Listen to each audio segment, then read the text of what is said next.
Welcome back into the Cowboys Report. On today's show, we're taking a look at what I would argue is actually really good and intriguing news for the Dallas Cowboys, and you could argue the entire NFL, as it relates to salary cap growth and revenue and all that stuff that impacts how the Cowboys can spend their money. Before we get into that, we are losing the sub battle this month against the Commanders Report. We are down by about 250. Actually, it is 250 on the number.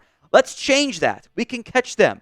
I want to get at least 100 subs on today's show because I guarantee at least 100 people watching right now are not subscribed. If that's you, hit that sub button for multiple Cowboys videos each and every single day. Now, this is the current salary cap situation for the Cowboys. Of note, it is all very adjustable and manageable and manipulatable. I think that's a word. They are currently slightly over the salary cap. That will change well before free agency begins, as long as the Cowboys do the basics. They can free up around $57 million in salary cap space simply by restructuring Dak Prescott, by restructuring CeeDee Lamb. And they can fairly easily create more if they want to as well. The salary cap is only going to increase, barring another pandemic, which seems highly unlikely. And in that case, it impacts everybody, and it doesn't really change how you're going to be able to spend your money, frankly. The NFL is going to continue to see sizable growth each and every single year on the salary cap. Look at what has happened over the past, almost 15 years now. Actually, it is 15 years. $120 million back in 2011. It only went up about $23 million to 2015. And then in 2020, it's up by over $50 million. And since 2020, even with the dip from the salary cap in 2021 due to the COVID impact, it is up to $255 million last year. And depending on what the projections you're looking at, it's probably going to go up around $15 to $20 million again. And that pretty consistent $15 to $20 million rise is not going away anytime soon. It is going to continue to be the case. The NFL has had massive revenue growth from TV contracts and everything else and general just inflation because they have a very popular product. That's how it works in the TV world. What that means is there's more cap space for the Cowboys now and in the future to actually spend more cash than what they have.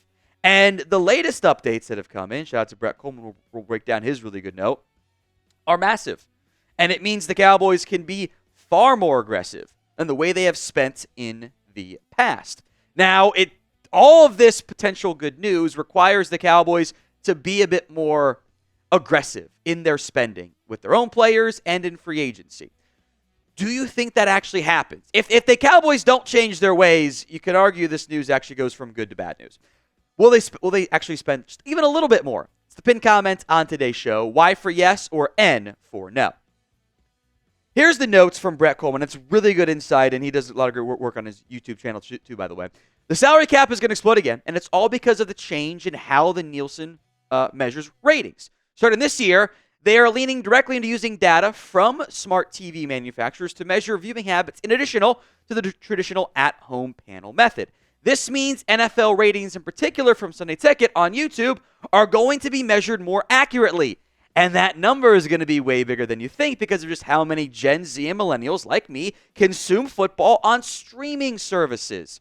More accurate ratings means the league's next broadcast rights negotiation in 2028-2029 is going to be way more expensive, which ultimately means massive jumps in the salary cap. If I am a GM, that means next year, or maybe even this year, I can sign some truly outrageous backloaded deals with a ton of funny money that all slams home in 2023 and not even care about the math. Now, you don't have to be as crazy in the 2024 backloading, but this is a common refrain I have repeated on this show. You need to be more aggressive. You have to start doing what other NFL teams are doing if you truly want to contend. It is, after all, what the Eagles do. You can look at the nitty-gritty contracts of how the Eagles have structured their deals and kind of be like, okay, wait a minute, that's really impressive. And that's how they've signed like 10 guys with double-digit, $10+ million contracts per year, and why Jalen Hurts' salary cap when they paid him, his cap hit doesn't get above $40 million until 2027, and the way they can restructure stuff if they want to means they're not really paying him anything on the cap until then. His number's under 30, this year, and it's barely 31 next year. And they don't really need to restructure anything. It's already built in. It's a built-in restructure with low base salaries and option bonuses and all kinds of stuff like that. At this point, even if you do base salary conversions and not do the full-fledged instant option bonus stuff like the Eagles did with Jalen Hurts, which is what the Cowboys did with Dak, frankly, and CeeDee Lamb, it is a competitive disadvantage to not be spending not just max salary cap math, Steven, but actual more cash money being spent. Because that is how the NFL is operated these days. And it is a competitive disadvantage. You're setting yourself up for failure. Even if you're like league average cash spending, there's a sizable difference between the top 5 and around league average. The Cowboys can't be league average. More on this to come, but today's show is made possible by Prize Picks. It is the best place to get real money sports action.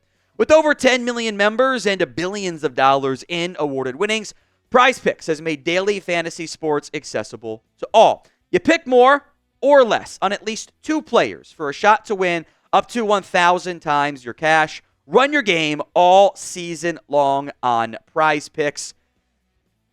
They are the inventors of the flex play, which means you can still cash out if lineup isn't perfect. You can do a 3 Prize Picks slate and only get 2 right. Or you can go for the power play. You can do at least 2 either way on Prize Picks. So you can go, for example, more than LeBron James points against the Hornets and more than Chris Paul assists against the Suns in kind of a revenge game for Chris Paul, by the way.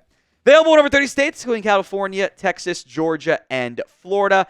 Download the Prize Picks app today and use code CLNS to get $50 instantly after you play your first $5 lineup. That's prizepicks.com/CLNS to get $50 instantly, win or lose, after you play your first $5 lineup. Links in the comments section and the description of today's show. Now, I want to point out what Brett also mentioned specifically on the Eagles' strategy. He said, keep in mind, NFL agreed to this media rights deal back in 2021. And then Jeffrey Lurie, who has a background in film and production, knows the league will be going back to table in 29, signed Jalen Hurts to an extension 2 years later that looks like this, as in just crazy backloaded deals where he's got a ton of potential void money in 2029 and 2030, but they don't care about that figure because they're playing chess, not checkers, and trying to win games now. Now, Jerry Jones said this during 2024 training camp as kind of an implication as to the reason why they haven't paid Dak Prescott. Says, when you look at the cap, you need to have a feel for where the revenue is going to be down the road. I feel like I know better than anybody living.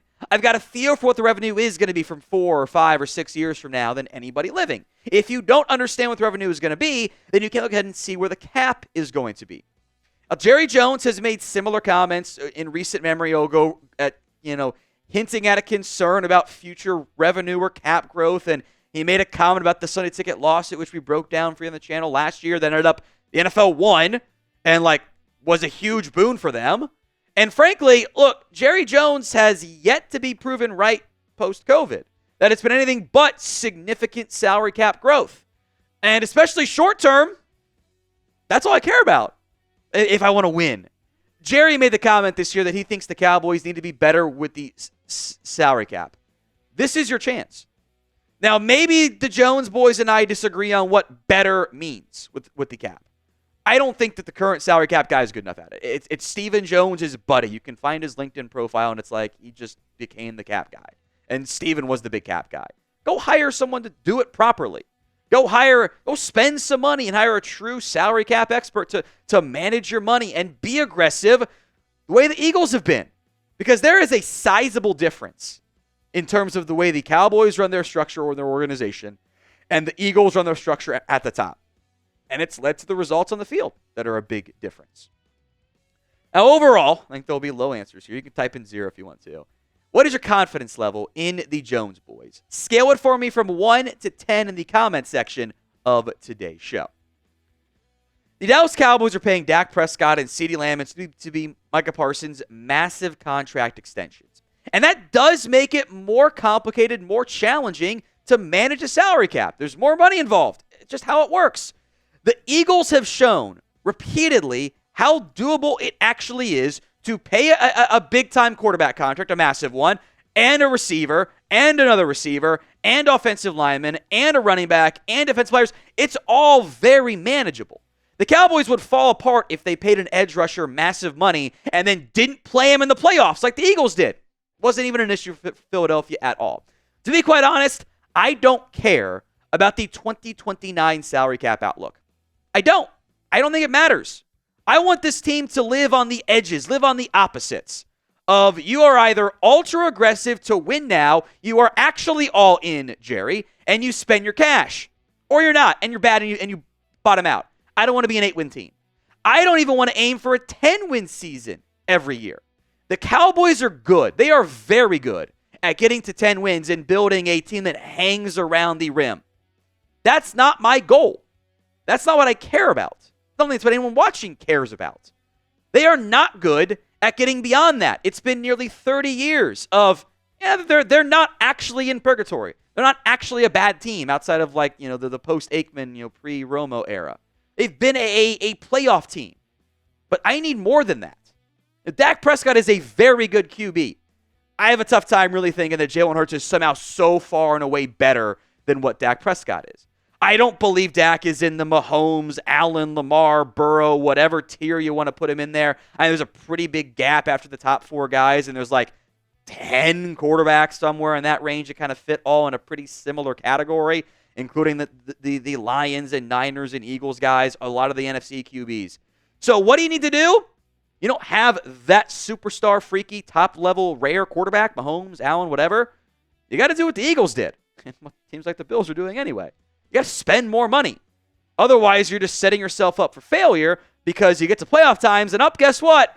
Your quarterback is just as good as some of the other guys, maybe not even as good as some of the other guys, and your roster and your spending are also not as good as some of the other guys.